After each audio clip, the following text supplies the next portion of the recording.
Hey guys, welcome back to the Detour. It's our first rest day special for the Tour de France in 2021. And yeah, you can probably join the dots what we're going to be talking about on today's show.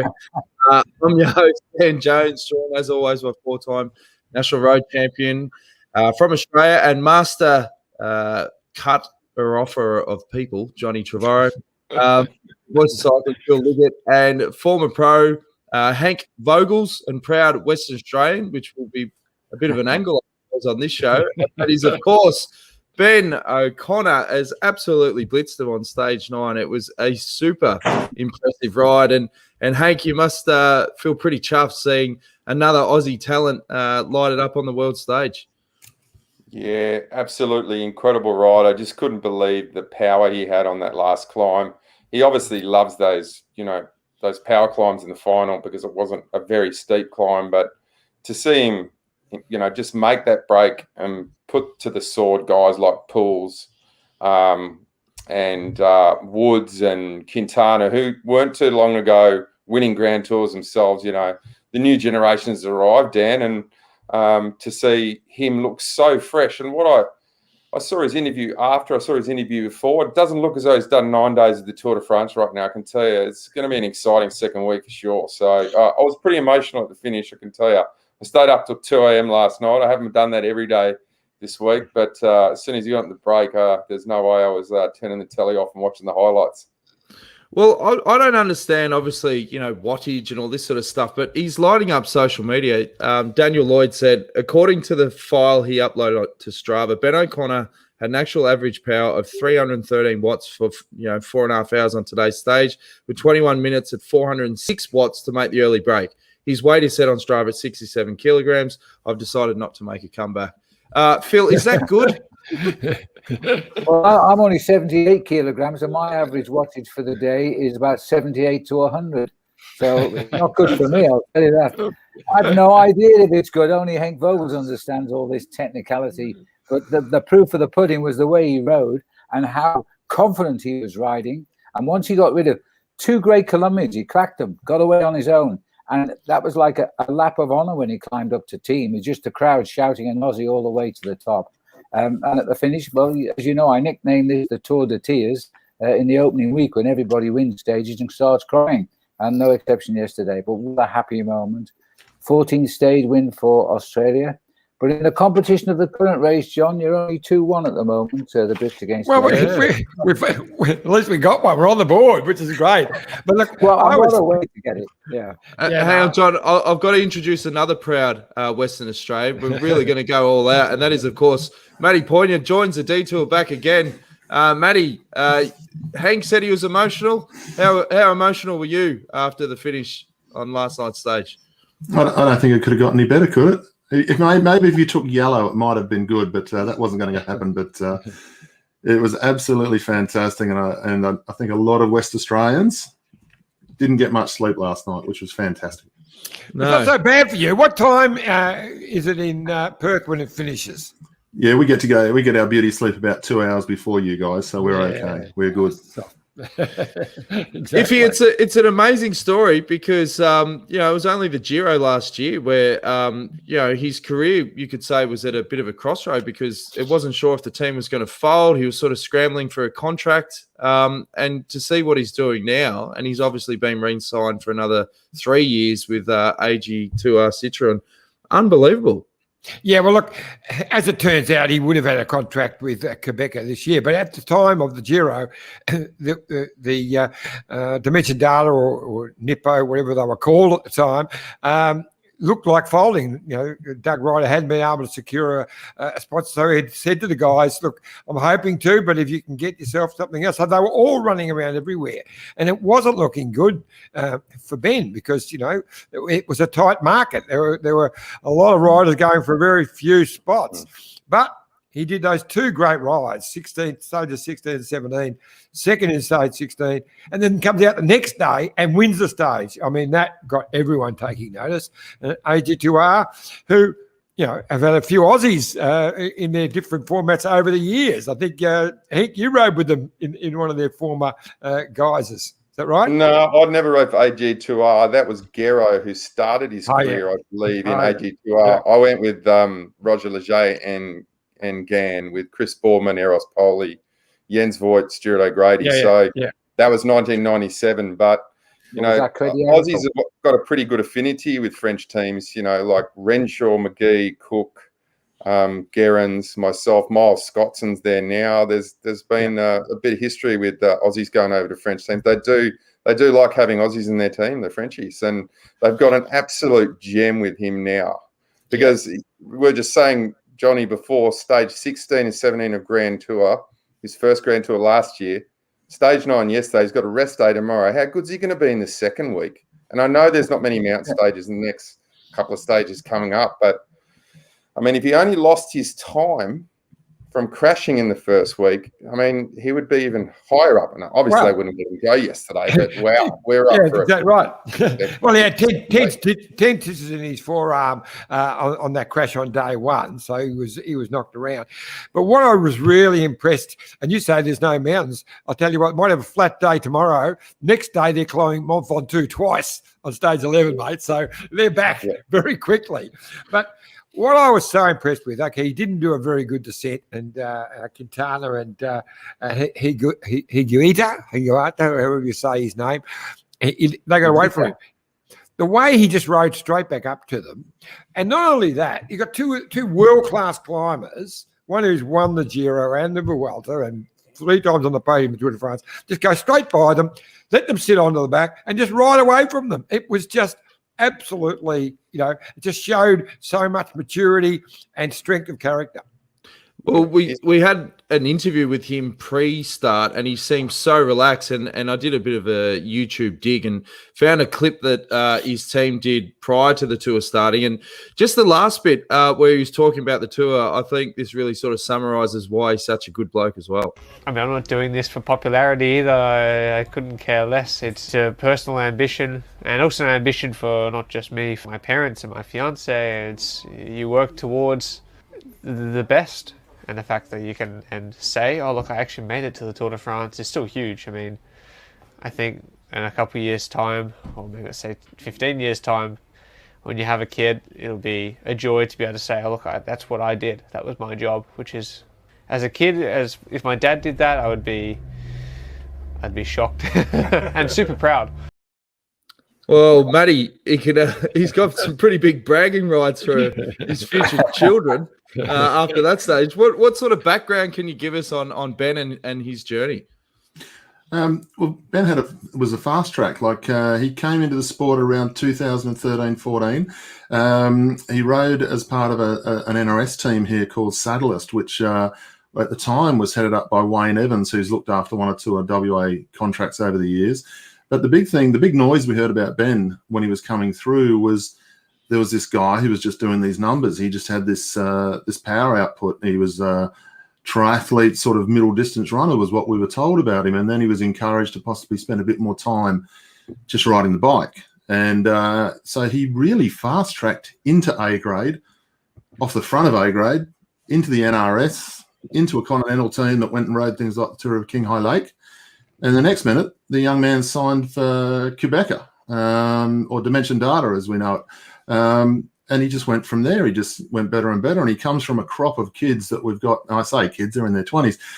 Michael Storer, Robert Power, Jai Hindley, Ben O'Connor on the road for Western Australia, or for Australia, let's be honest. And then, you know, Sam Welsford as well on the track, who's going to go to the road. It's just this nucleus of kids that are coming forward who are just on another level. You know, Henk, why you work with a lot of the up and coming talent in Queensland now? What is it about this next crop? Like, what's happened? I don't know. I think they're pretty hungry because the hungry mob of young kids. I mean, I've got 3 West Australians in my team right now. 3 West Australians in my team now, and you know, everyone says they're isolated over there or whatever, but, you know, it's good communities, good grassroots cycling over there. And they've got some good role models too. So in Freiburg, Durbridge, Meyer, You know, they see the success that they've got in World Tour teams racing on the big stage. So they've got, and that goes for everyone. So I don't think there's anything different about Western Australia. It's just a little bit more isolated, and they've got to show their wares, and they turn up at the Nationals and try and do the best they can, get into an NRS team. But there's really no difference. I think it's all in the character of the individual. For myself, they must really want it. So, and I think success breeds success. So if you've got one guy who's going really well, the other one's pushing him up. So you see a Hindi and a Power and a Storer, guys like that, you know, out doing in the Darling Ranges in December in 42 Celsius. You know, the heat training they say now is more effective than altitude. So it's bloody hot over there in Perth. It might have something to do with it. But yeah, I just think when you've got a good crew, you've got a good group, they bring each other up, just like Dave Sanders has done over in Melbourne when he was running the VIS. He brought that, you know, that up as well. So there's always a Dave Sanders in each state. You know, there's always some mentor. So obviously they're doing it well over there, and maybe it's just their time now, and maybe we won't have any in 5 or 6 years. But it just seems we've got a really good crop over there. I think you're right in what you say about. Yeah. Sorry, Dan. I was just saying. You're right. What Henk's right about legacy there. Like when I was a youngster growing up, we watched Phil Anderson, Alan Piper, Stephen Hodge, and Michael Wilson, of course. But you couldn't really understand how great they were because there was nothing else. And then, thanks to Mike Turtle, we had the Tour Down Under, and suddenly you could reach out and touch these pros. So this new batch has been able to see World Tour racing up close and personal, which is something that we didn't really see in Australia. So when Henk and Stewie and Robbie and all these guys were racing the Tour Down Under, it seems feasible to be able to get there for all these guys like Harry Sweeney and Lucas Hamilton and all these other guys, Jack Haig, who unfortunately crashed out, but all these guys coming forward. I think the biggest change that's the legacy guys like Henk have left from their careers is, you know, it's making young guys coming through the Australian scene think that they can get there. There's a pathway there to get there. And, you know, you mentioned Dave Sanders and a number of other coaches around Australia who are helping that. Now, Phil, we're going to scroll through a few viewer questions, but did you read the WhatsApp message on the group today? We've got a winner for the $500 Let's Go motorhome voucher. Oh, that's all right. I'll announce it. It was Samantha Ince. Congratulations. You're the winner of the $500 Let's Go motorhome voucher. And we're going to give one away for week 2 and week 3. So we'll scroll through some of the comments. Obviously, Byron says, evening, gentlemen. Go, Ben. Jason Cruz from the Maldives says, just had to comment before Wendy Superfan. UK 2, Aussies 1. What a brilliant performance. Kirsty Baxter says, big Hank. What a legend. Great seeing you on the show. And then Jamie Anderson, this is a great comment. Loving the show, guys, but please give Iffy some guidance on pronouncing Flemish names. It's not Wout van Aert, but Wout van Aert, pronounced Wout van Aert. So there you go, John. Bit of feedback for you. And Samantha, who's the winner, she says the car footage from AG Tour is so brilliant. Now, get on Cycling Central. They've posted the in-car vision of the finale there. It's fantastic. Like, obviously, the French teams get pretty passionate. And we've got another one. Stuart McIntosh says, such a mature performance from a first-time participant in the tour. Hasn't been many better single-day performance for a debut rider as the one Ben did last night, surely. Now, John, you got asked from Sandy Woolley. We just did a little throwaway video for Telstra Connected Cycling, and he said to you, hey, come on, can Ben win this tour? And I said to him, you know, you're the most positive guy, particularly with Aussie cyclists. And what was your answer? And what's your explanation? No. Well, he can't win the tour unless something happens to Pogacar. I'll get the name right. You know, no one's. He's on and Ben Kamat said the same thing. A wonderful story he was talking about today. Pogacar, and he said he's on a different level to all of us, and that's the way it's going at the moment. I can't see him cracking. He's a freak, and even though he hasn't got a strong team, I can't see any way unless he crashes or something really, really strange happens. I can't see anyone beating him, but I can see Ben O'Connor getting on the podium in Paris. Yeah, Dan, I just want to ask here what the team might have said to Ben last night when the celebrations finally died down. because they're looking at riding now in second place in Tour de France. And it's a 165 rider race now, second place. Forget Tadej. He's walking this race and he could be winning by 8 or 9 minutes by the time we get to the end of it. Everybody's wiped out. I mean, the same question that you were posed, John, can Ben win the Tour? You could have asked Roger Carapaz, Geraint Thomas, name any of them. And the answer would be no. Because Tadej, unless he falls, is going to win the Tour de France. But the race for second place, is Ben going to start thinking now? Is his team going to start saying, look, what you did on the road to Teen, why can't we do it elsewhere? I don't know how he times hard, but I guess not too strongly, but I don't know. What do you think, Ben? Dan? Not Dan, sorry, Henk. Yeah, ask an expert, mate.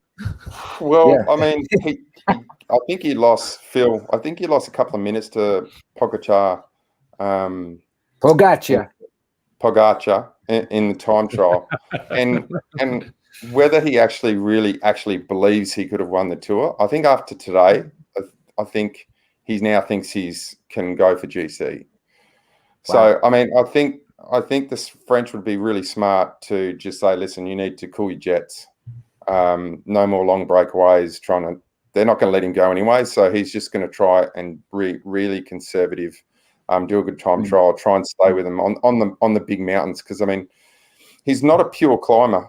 I mean, yesterday's, and I don't want to put a damper on his stage because it was sensational and made me teary, but that was suited to him yesterday up to Ting.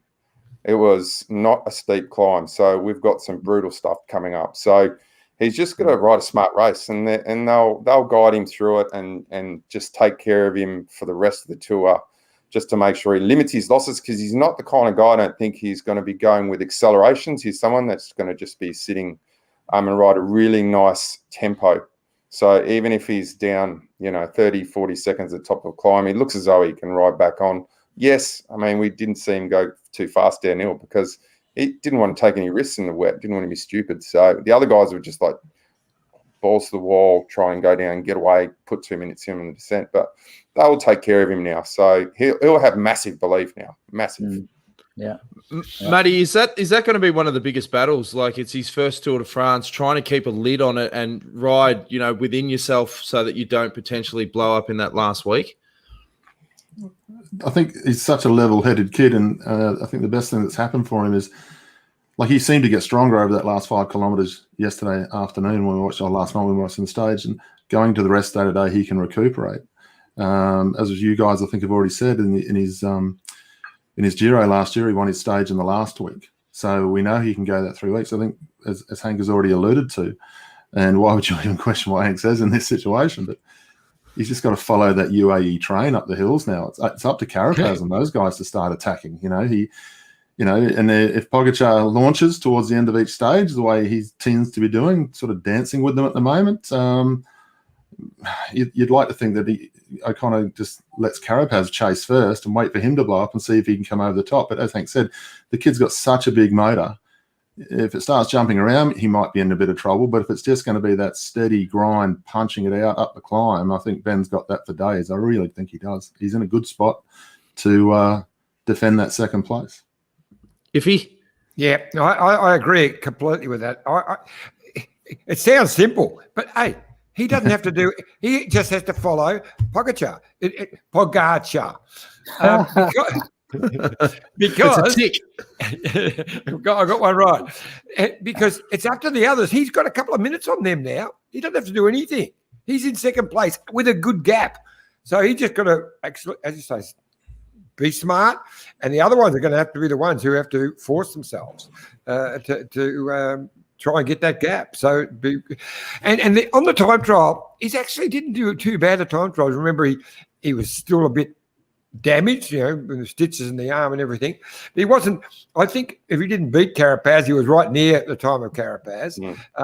So forget about that Slovenian guy. I mean, no one's going to get near him at the time trial. But he's not going to lose so much on the other podium contenders when it comes to that time trial. I was talking to Matty Keenan today, and he said he had a group of mates that don't know much about cycling pre-tour to say, hey, who's a good bet, for the top 3? And he said Ben O'Connor. And then after the time trial, he blew out even more. And they were going, what are you doing? You're giving us a dud. He said, no, go again. Like, load up. And now Kirsty, who pretty much will get a role at TAB, she's said he's paying $1.72 for the top 3. So the punters are diving in for Ben O'Connor. And I saw another article, which was funny, about his parents being over there in France. And they said to him this morning, did you read that one, Matty? Yeah, I spoke to Ben's or texted Ben's dad this morning. He did a quote for one of our articles, but no, you go, mate. Sorry. No, mate, you'll tell this better. Well, no, they're just very humbled with the message I got from him was they're just over the moon and humbled by the support that Australia is showing Ben and his fiancée Sarah. So they're just besides themselves with joy. They're staying in Grenoble at the moment. They're not actually where Ben is, but yeah, that's all I've spoken to John about. Well, I saw that he basically told him at the start of the day, look, go out sightseeing. You're right, just take the day off. Don't worry about it. And then his brother was frantically texting his olds going, he's in the break. You got to watch the TV. And they just saw the finish. They would have been outside sightseeing. So we're keeping a lid on it. But moving along, obviously another big talking point was Mark Cavendish making the time cut. And as we saw, Phil, it was more tears, more hugs, about 36 this time, and it wasn't a stage victory. But No. just for you, Henk, how tough is it when you're trying to fight the time cut and the gruppetto? We obviously lost Demar, Merlier, and a few others. These days, like Cav said, he was absolutely packing himself going into it. How difficult is that at races like the Tour? I still have nightmares about being in the gruppetto on the Tour de France. It is horrible. And you got to remember, I did it with a certain American who won 7 of them. So he put us all to the sword. And, I remember when Lance won his first massive stage in Siestra. Phil, you called it, in the rain, similar conditions. And we were sprinting. And this is a different era, I get it. But it is horrible, especially in the cold. Because you're not racing. I know it sounds funny. You're in the gruppetto. You're just holding on for dear life. You're already at your limit. And apart from Cobrelli yesterday, sprinters can't climb. Which is another amazing point I might add. But it's horrible. And you're doing the calculations in your head. Your DS is telling you got to go faster, the whole time. But it was really awesome to see yesterday. I think Cavendish just let go early. He had two teammates from the whole time. That's just experience. 3, yeah, you're right, Phil. It was 3. So he didn't try. He didn't try to stay on. He's like, no, we need to conserve our energy. Why the hell are we even trying on this first climb? Just let it go. Doesn't matter. Yes, try and get over the first one a little bit, but then get a group, and then they just know. They know what to do. And Cav has done so many of them. The young guys like Merlier and everyone else who went out. Demar's got experience as well, but that's the first thing I thought was just like, Cav's just so experienced. He just knows what he's doing. Robbie was the same. We did that in the Giro all the time, and the Tour and the Vuelta. So, yeah, huge. Phil, do you comment? Sorry, Dan, but Right. I'll come to that in a second. But what Ben O'Connor, when he looks back on this stage of the Tour de France, he has won the most brutal stage for a long time in the Tour de France yesterday because it was carnage behind. 12 guys didn't go across the finish yesterday. Either didn't start, in the case of Mathieu Van Poel and Primož Roglič, or they abandoned, like Tim Merlier did, or, like the rest of them did, got eliminated. I can't remember a day this early in the Tour when so many people were eliminated, going back maybe 10, 15 years. When I get 5 minutes later today, if I ever get 5 minutes later today, I will look that fact up because it was vicious out there. Demar said nothing's gone right for this Tour, and he was out and eliminated. And it's all helped Mark Cavendish because this guy's turned on. This guy's going to start being in the action again now. He won't, obviously, on the hilly stages, but I think the green jersey is a reality for him now. And his big worry is certainly Sonny Colbrelli, a sprinter who can climb. Don't you think, Phil, that Cavendish, when I see him, he's got like a complete new lease on life? Totally. You just see him and he's like, Totally. I'm just happy to be here, man. I'm just happy to be here. Totally. And then he's like, I'm just going to win a couple of stages. It's like he's 21 again, and he's in HTC, Absolutely. and he's kind of.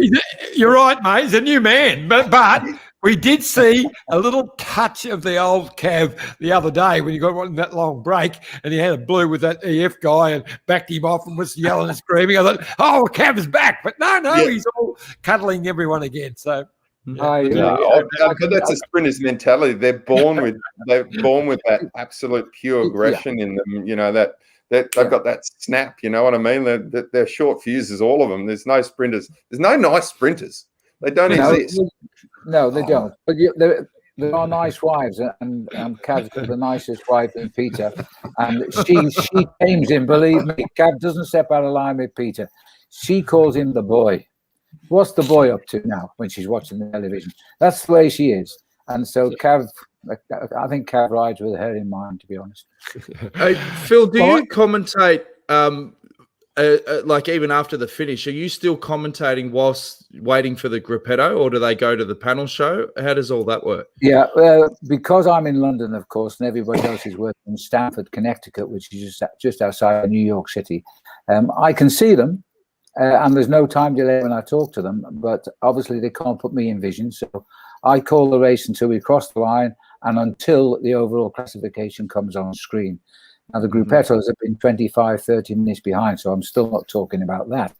But usually, in what we call our post-race show, the boys back over there, which are Christian van der Velde and Chris Horner and our presenter, Paul Burmeister, they're still sort of analysing the day's action, and they usually cut to the gruppetto coming in, and then we know the Cav's safe and sound to fight again the next day. But no, that's the only bonus of doing a live show away from the scene.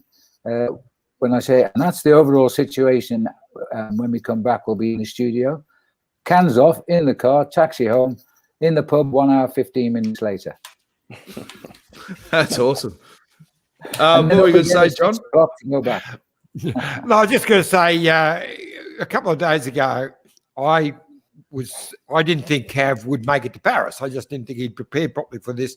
But after watching him in these last 2 days, he's been so impressive that I give him a big chance of making Paris. And look, he leads Bling by 38 points, and Cabrelli just another 9 points behind Bling, who, hey, how did he do that yesterday? I have no idea. Fabulous finished third. Yeah. I mean, how did he do that? That was... That's shaking your head stuff. I'm sorry. Yeah. When was the last time you saw a sprinter, Phil, try and finish third in a mountain stage like Sean Kelly, who you wouldn't call a sprinter, but I can't remember one. Well, Kelly's finished right up in the Tour, and of course he's won the Tour of Spain, so he could get over the mountains, but he's a tough boy, and everything's casual to Sean. This guy, Colbrelli, especially, he is a good, very fast sprinter, but he's not as fast as Cavendish. So if Cavendish can get to the sprint line with him, Cav will beat him. But this guy's got a way about winning. Other great green jersey winners like Thor Hushovd or Peter Sagan is his best. They don't wait for the sprint points. They go and they ride and they attack. And so they win that green jersey because of the tenacity in the race. I agree with you, John. I think Cav's going all the way to Paris now, barring serious problems like an accident, which we don't want, of course. And providing he keep getting rid of Colbrelli, he's going to cruise to the green jersey. But Michael Matthews is far from out. It's just not really working out for Michael just now. Matty, looking into your crystal ball, what do you think is going to happen over the next 2 weeks at the tour? I think there's two. I hope we got a big ball. It's a big ball. Phil and Henk are going to laugh their heads off at me. What are you asking this bloke for? There's two little perfect storms going on in this tour. And the first one is the green jersey. And I agree with everything that's being said about Colbrelli. That was impressive yesterday. But there's something up Cav's sleeve, and that is the fact that Caleb's not there anymore. Milius has pulled out. Van Aert's not going like he was last year. Van der Poel's gone home. So 4 of the fastest boys going around aren't going to get in between. They're not going to get mixed up. So when it gets to the real fast stuff again, I think Quickstep will be back on the front leading Cav out. So he'll try and get that advantage in the points again. So I think, that's going to be a great contest all the way down to the line. As Phil says, Colbrelli's not as fast as Cavendish. Cavendish is a real shot here. And, just paint the scenario. He has 34 all of a sudden, and we're going into the Champs-Elysees and it could be 35. There's something really romantic about that. And the other one is for O'Connor. Roglic's gone. and Thomas fell off and he's gone. So the only guy I think who is better than Ben O'Connor in the bike race, other than the Pog himself, is Carapaz. I think everybody else in the race is on Ben's level now after seeing the way he rode yesterday and what he went through for the time trial. So just those couple of little perfect storms forming for Cavendish, with one or two people not being there, and for O'Connor, one or two people not going as well as we possibly thought they would. I think it could really play into their hands over the next 2 years. And, you don't want to wish bad luck on anybody, but 1980 Tour de France, got tendonitis after winning stages in the yellow jersey and everything, and Zoetemelk finally won the Tour, and try telling Jupe Zoetemelk you only won it because Hino got ill. Imagine that happening in 2 weeks' time, and we're watching Ben O'Connor on the top step. Let's dream about that. Quite agree with you there, Matt. It's not a case I think Rigoberto Urán is going to be a real danger as well. He looked quite good yesterday, and he's time trying very well, so he's going to be a real danger. But one thing I would just disagree with you. One thing there, Matty, the fact that all those sprinters are now out, I think that helps Sonny Cambrelli, because he's now going to have not those guys in between those fast sprints. Cav might win tomorrow, but Sonny Cambrelli's now got a better chance to running second or third than what he had when those guys were there. So I think it's going to be to Cambrelli's benefit. And there's probably 2 or 3 stages that he could get up and go close to winning with a form like he showed yesterday, Colbrelli I'm talking about, where Cav won't be there. And that's where the point swing is huge. If he gets up the road and gets a whole stack of points, like 50 or 30 points in one fell swoop. So I'm really looking forward to the battle for the green. Is one of the most interesting things left in the bike race. Well, which would we prefer? Cav to get the green, or Cav to get 35 on the Champs-Élysées? Which would be better for the sport? If he gets 35, he'll get the green. Well, that's for sure. He's won on the Champs-Élysées 4 times straight, don't forget, so he knows the finish line. But he's still got to get the others in between before he gets up to 35. 35 is the outright record. Merckx has got 34, but more second places. Cav doesn't race for second. I tell you, Cav does not race for second. If he's like, it's no good now, I'm not bloody racing for that now, I've lost this one. And he never finishes in the top 3. He's out. Gone. Well, why don't we get some insights from a man on the ground? Matt White, who joins us on the rest day, even though John Trevorrow said you could have the day off. He's in Europe, isn't he? I forgot, yeah. Oh, no.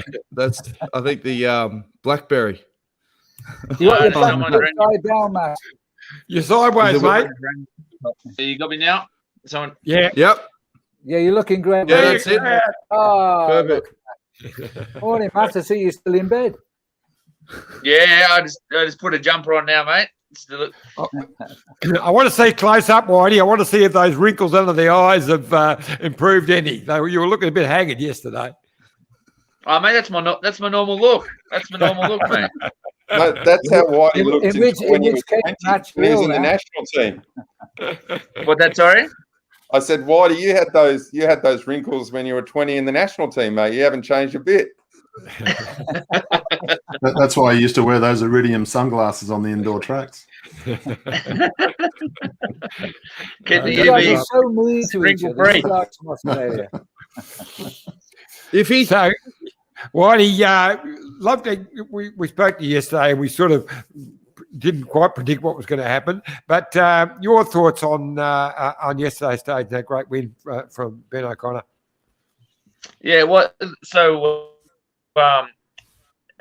as expected, with things we're going to get out of hand again yesterday, and it was all kicked off with our boys ripping a new one into the intermediate sprint, and that's what caused the 47 rider split off the intermediate sprint, and then a group of those guys went on with it, and it was an incredible ride by Ben O'Connor. He's a diesel, and he handled those weather conditions very, very well yesterday. Whereas there was a lot better, on paper climbers better than him in that group yesterday. But he rode a very calculated race, and those conditions yesterday were like Paris-Nice weather conditions in July. We're talking about descending off 1,500 up to 2,000 meter descents in 5 and 6 degrees. It was pretty pretty average day for summer. And some guys, I had obviously at the front of the race and the back of the race, there was some guys who froze yesterday, and thank God for a lot of them. It's a rest day today because they went deep. It was only a short stage, but when you get cold, and they got cold from the first kilometre yesterday in the rain. They stayed cold for 4.5 hours, and when you're descending for 30, 40 minutes off 2,000 metre climbs and you're not dressed properly, you pay for it. But it was a very, very impressive ride, and there's going to be more stages like this. I said it a long time ago. When you've got a guy who now we've got obviously the strongest guy in the race is clear. There's so many guys off general classification. It's just going to make for a very, very aggressive racing for the entirety of the race. Cycling's come a long way, Whitey, because I remember talking to George Bennett about this at the Giro, and I said, hang on, mate, don't you get those hot tea biddens at the top of the climb? And he said, Josie, that's like pissing on a bushfire, mate. That doesn't really do anything. I mean, is it really all about how do you prepare best for those conditions? Is there much you can do other than the clothing and training? No, clothing's the key. And one is getting it on in time. If you miss it by 5 minutes, you get cold, or you do one descent without it, it's just too late. So timing and the quality of clothing, the timing when you put it on, and then some guys, it's just in their genetic makeup. Someone like Svein Tuff would have raced at a stage like yesterday in a wind vest. Yet he couldn't handle 40 degrees. Some guys can handle the heat, some guys can't handle the cold. But clothing's key. You can prepare a little bit, for the heat, and most people are preparing for the heat for the Tour de France, not the cold. But you can do that. You can do some preparation that'll help your body acclimatise. But at the end of the day, when you get 48 hours ago, we're racing in 30 degrees. Yesterday, we're racing in 5, and in another 24 hours, we'll be back racing in 30 again. So it's a shock to the body, definitely. What did you used to do, Hank, back in the day?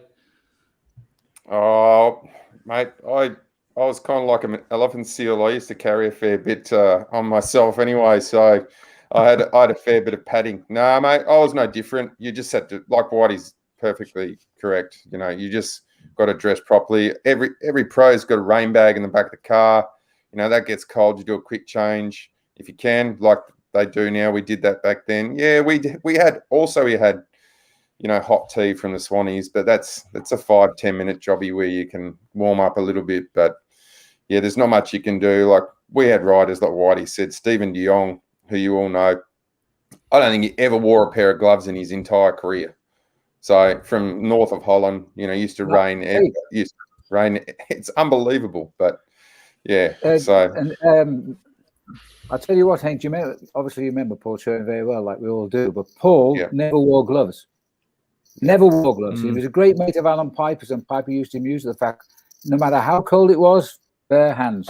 What's wrong with you? It's not cold. Never wore gloves, whatever the temperature. Genetics. Slash hard ass. Hey, Phil, you've got to go to a radio interview, mate. Before you go, we've got to plug the foundation, careca.co.za. The Aussies will get bankrupt if we keep plugging this foundation. The Aussies will get bankrupt. You realise that? Giving me all this money. Well, that's good. It's going for a good cause. It is. It's just going to move the money. So get behind that. And we've really appreciated you being on every day of the detour, mate. And we'll check in again tomorrow. Okay, well, thanks for that. And by the way, Dan, don't forget we're going to speak with Lindsay Sutherland tomorrow from the Careca Foundation over in the Eastern Cape. She's making a journey to the reserve to show us where she exactly is on the day. And I don't suppose we'll see a rhino walking past the window, but they're out there, believe me. And I'm going to write to her right now to remind her that you always send the link just minutes before we go on so she doesn't panic. All right. Yep. Perfect, mate. All good. Thanks, Phil. Take it easy, mate. Guys. Nice to see you again, Henk. It's been a while, mate. And as always, nice to meet you, Matt. And Whitey, have a great second week of the tour, mate. All the best. Ciao for now. Feels like day 20 already, mate.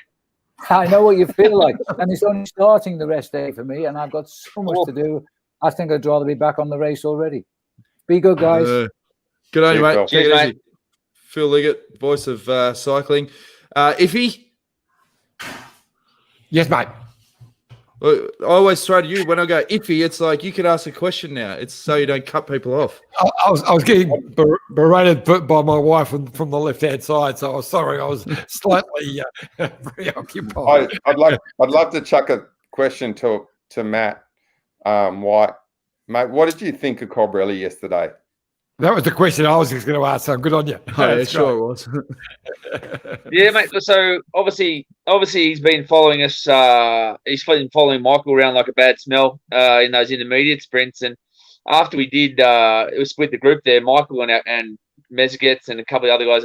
They just came back to the group because it was a very, very tough day. And I sort of lost really attention of what was going on. There was 47 guys out there, and I didn't realise how many guys were out front. We were concentrating on what was going on behind, and then I knew he was still out there somewhere, but we didn't know because the television and even the phone network here is bloody terrible in the race, and so they weren't going through where everyone in the groups were, and we had television on and off, and I saw him at the bottom of the climb in a second group, and I was like, well, whatever. And then I flashed towards the finish, and here he is sprinting out for buddy second and third on the stage, or third and fourth on the stage. And I was just like, well, I know he's in the form of his life. I know he's in the form of his life. And we were pretty happy with getting 17 points back on Cav 2 days in a row, losing a couple with the Colbrelli. But that stage was 149k, 4,000 plus meters of climbing. I know when he won his nationals on the same circuit as last year's Worlds, he rode away from some of the best climbers in Italy to win his nationals. He was playing with them, and he's got very, very good form at the moment. But that certainly put him very much back in the race for the green jersey. But I did not expect a ride like that from him, mate. Do you think a ride like that, going so deep on a climb that's actually going to hurt him? And I know he's got good form, right? But does that, he goes so deep, does he then lose some speed? Or, I mean, I know sprinters don't really lose speed, but he might go too deep and go a step too far. I don't know. All I know is that he had a hell of a lot harder ride than Michael Matthews yesterday. When Michael sat up, we changed clothes on him. We kept him warm. Still a tough day in the office, but he must have gone incredibly deep to do the ride that he did. So, we're hoping that that's going to come back and bite him over the next couple of days. And, he picked up valuable 20 points, but at what cost? I guess we'll see. But it is certainly making the green jersey race a pretty exciting one between Cav, Michael, and Colbrelli. Also, got another one for you, Matty. What's going on with Sagan? I think he's probably done a little bit too much. For me, I think he's done too much racing. I think he had COVID in the spring. They sort of rushed him back into competition just to get competition. Then he's gone from the Giro. He actually was at a really high level at the Giro, so the best I've seen him for a long time.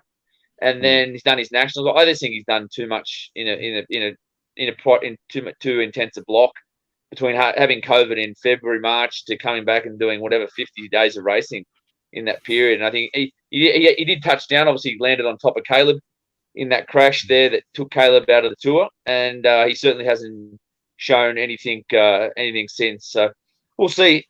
His only chance probably to win at stages in these transitional stages in the second week, and I don't think it's from a bunch sprint. So I would think he'll be looking to infiltrate the break. We've got a couple of those stages coming up, and we'll be hoping that those breaks go to the line as well. Matty Poyner, you got any questions you want for Whitey? You can have a WA spin on it if you want. I just want to know how the boys are going behind the scenes. We saw them crossing the line yesterday, Jules Jensen and Durbo and all that. These guys just do so much work all day. How are they recovering, Whitey? They're good.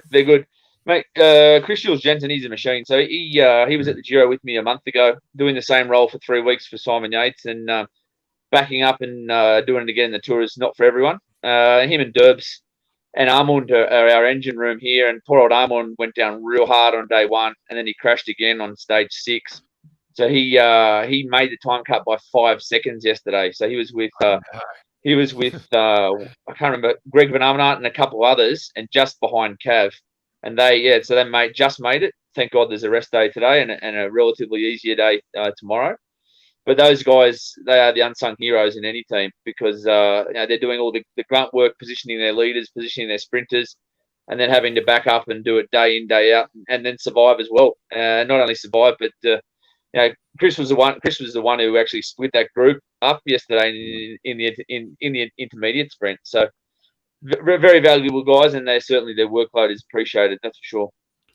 Does it help with Chris? Like, he loves the camera, and when he does do that job, he's on the front, so it means he's on the camera. It's almost like a greyhound chasing a bunny. Mate, Chris loves racing. He's a real positive guy to have in a Grand Tour. You know, when things are going well, when things are not, when we're winning, when we're not winning, he's the same guy. He's a positive guy. He loves pinning a number on, and that's infectious, because at the end of the day, you know, these conditions these guys have been racing in the Giro and here, it hasn't been the nicest of springs or summers racing wise, condition wise. But he's the same guy up and about every day, and having guys like that in the team does have a knock-on effect. Well, yeah, you raise a good point. Like, and I got to see it back in the day. How important is it having those guys for what they do off the bike? Like, when it does get tough, and you know, the ability to have a laugh or just take the edge off, particularly in the bus. Yeah, well, they're the people that drive the culture in a team, aren't they? You know, they're the guys that. But you know, at the end of the day, culture is something that we're here to help those guys, the staff, and the back, and to support them. But the real culture is in the rider group, and all the guys, key guys who have an influence on the younger ones. They're the people who drive the culture, and we're very lucky. We've always had a good group of guys in this team to keep the culture. We've changed as well, but it's always been a real positive working environment, and people know that from the outside, and the people inside as well. That's we have a laugh, but we also get on with the job, and we're as competitive, or we want to win as much as anyone.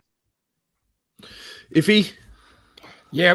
So what's the go for the rest day today, mate? The boys out on the bikes already, or are they heading off soon? What's the because you're still up in Pygmy, aren't you? The boys have got to go down and do a PCR test, so they've got to pass a PCR test, so they've got to go. Not very far today. It's only a couple of 100 meters. It was a sleep in this morning, so the guys slept in until 9:30, and then they went down and got their PCR test, had breakfast, and then the boys are going out in 10 minutes. We're staying at 2,000 meters up here, so there's no flat ride. We're staying 1K from the finish, so I don't know where they're going to ride. There is a couple of little loops up the top. Some are going on the road. A couple are going on the home trainer, and then and Simon Yates.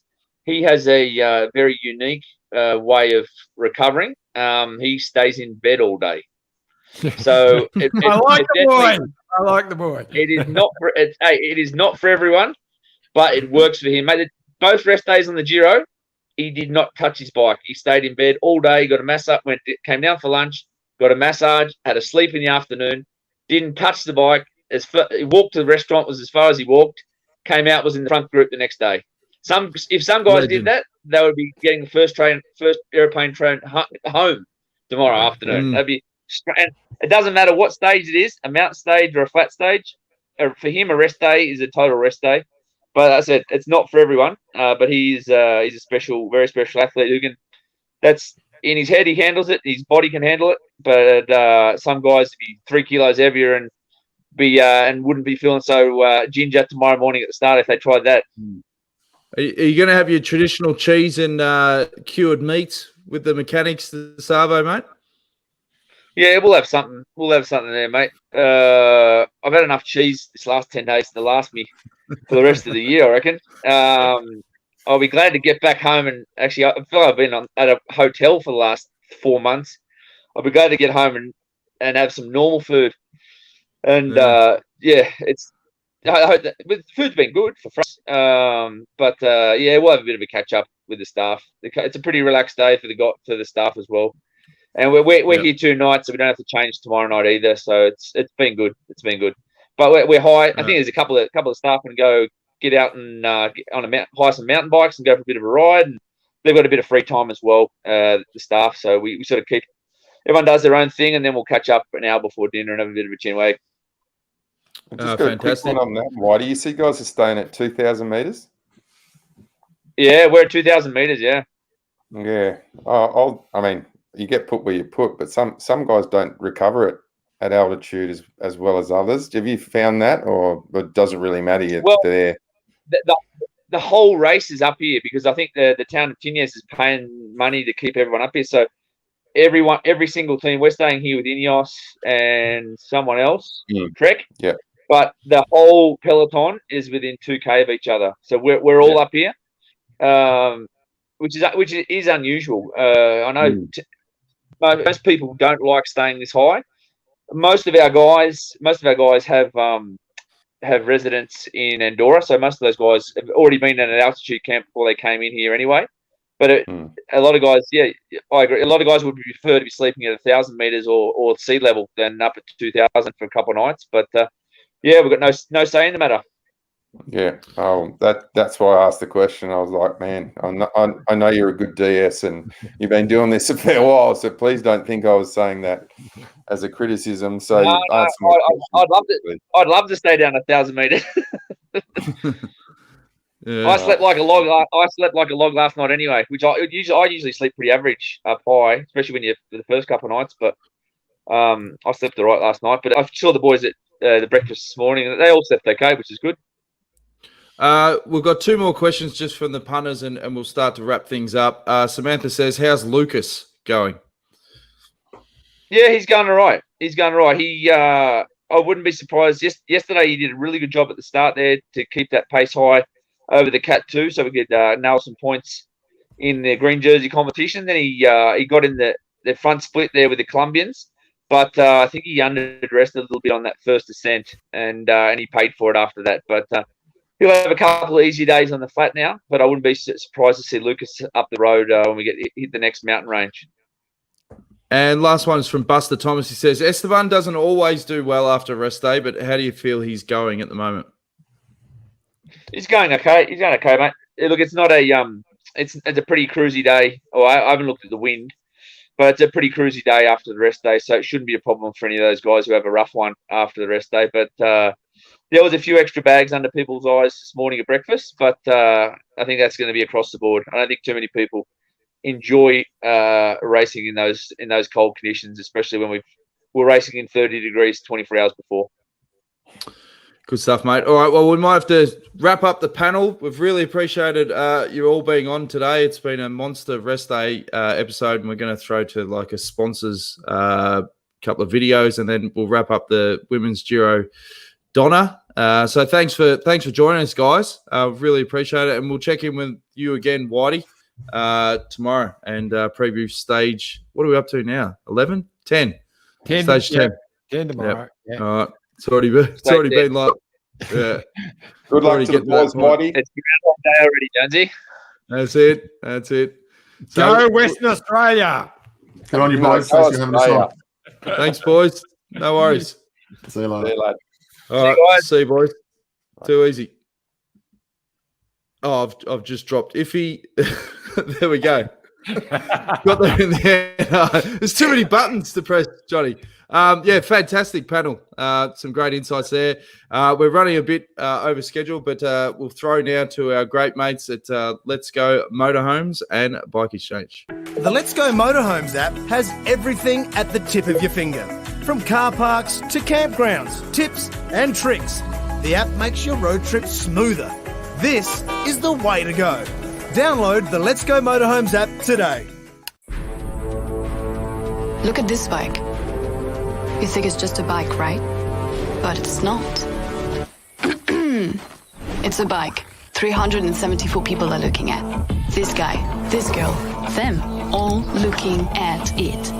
People from here, there, and wherever this is. People that are looking for a bike. Or just a piece of it. Amateurs, semi-amateurs, and pro-amateurs. This guy wants this bike, but with this crank and these bars. This could be the perfect match. But not this one. This girl has a bike to sell, and thousands of people might purchase it. Eyes on Bikes help grow small businesses. His, hers, yours, and the latest data and insights help those businesses keep moving. We are the world's #1 bike marketplace, with over 500,000 products and 900 brands, where buyers and sellers are brought together in a place where a bike is never just a bike. Bike Exchange, where the world buys, sells, learns, and rides. Thanks again to our great mates at Let's Go Motorhomes and Bike Exchange. We'll go through a few more comments. keep those coming in. This one, Iffy from Byron, he says, when the riders get prize money from stages, does it go into a team kitty or do the riders get it? Yeah, normally goes into a team kitty for a certain race, and they share the money. Traditionally, on a race like the Tour de France, the winner doesn't take any of the kitty. He gives all that money goes to the team, which is not bad, because if you win the Tour de France, you get so much extra in sponsorship and all that. Changes your whole life. So and you can't do it without a team. So that's normally how it goes. Samantha, she's obviously ecstatic for winning the weekly Let's Go $500 voucher. This is absolutely amazeballs, fellas. I'm in total shock. I never win anything. This is truly special. I've been a Green Edge fan since day one. Thank you all, and thank you, Let's Go Motorhomes. So that's great to see. Alex, Wooly Sandy, he's not letting go, mate. He said if Ben can make up 8 minutes at a stage, why can't he take 2 more over 2 weeks? Well, I thought we already had this one, but we got given 8 minutes. He won't get given 1 minute anymore because he's second in the bike race, and he's not climbing as well as Pogacar. So how is he going to do that? Some very steep climbs coming up, which are going to be very tough for Ben because he's a power climber, and that suited him. That climb 21k at not such a steep gradient, but he's such a class act that I believe he can get on the podium, but I don't believe he can win this bike race. But I don't believe any of the others, as Phil Liggett said just before, you asked me about any of them, Uran, Carapaz, I don't believe any of them can get the time back on Pogacar. Pogacar. Free Ranger says, with Aussie cycling on a high, how about a timely shout out to Jerry Ryan for his incredible support of Aussie athletes, Ausport and Oz Cycling in particular. That's a given. Jerry's done a huge amount of work for the sport itself, and it must be tough on the flip side because every time an Aussie does well, there's so many people that go, how come they're not riding for Bike Exchange? John. Yes, well, I comment all the bloody time. Even Jerry says sometimes he'll say, why haven't we got him? I said, that just must have slipped through, mate, Well, it's hard with the balance too because a lot of the lists, they're filled up like August. And then when you do get results, like in Ben's case, at the Giro, that was late in the year. And then, it's hard to change your spots because if you bring in someone's got to go. So, yep, a couple more comments. This is from Patui. Got to give props to the French broadcast. It's been great to see perfectly clear, uninterrupted TV coverage of this tour despite the atrocious weather in contrast to the Giro. Now, that's all due to there's a number of different helicopters that fly over the race to bounce off the signal. And the day that the Giro had their issues, the plane that's meant to hover over to bounce the signal, that had to land or had issues trying to get that up. So we'll wrap things up talking about the women's Giro, Iffy, and it was a great win by Marianne Vos. That's her 29th Giro win and 234th career win. Pretty impressive record. She's been a superstar for a long time, but 29 victories in the women's Giro. It's almost Cavendish-like. Yeah. Four of them up the road, and she easily won the sprint in. But Anna van der Breggen is still the easy leader, and I can't see anyone getting near her.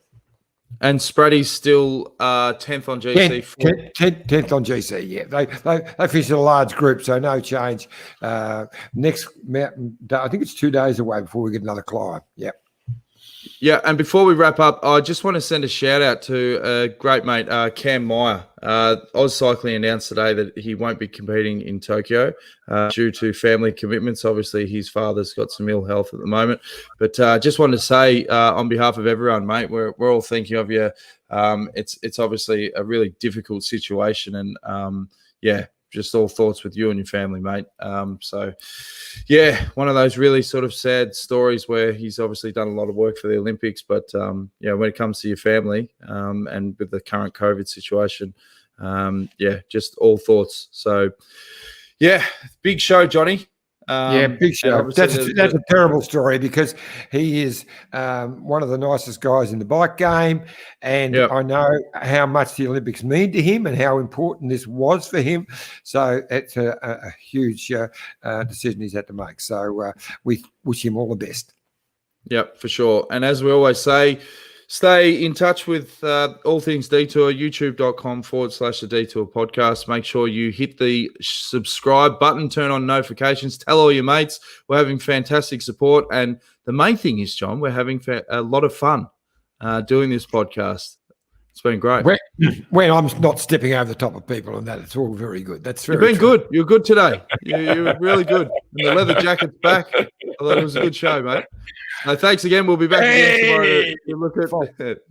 We'll be back with the Fonz and Phil Liggett and Matt White for Stage 10, 6:30 p.m. Australian Eastern Standard Time. We'll see you then.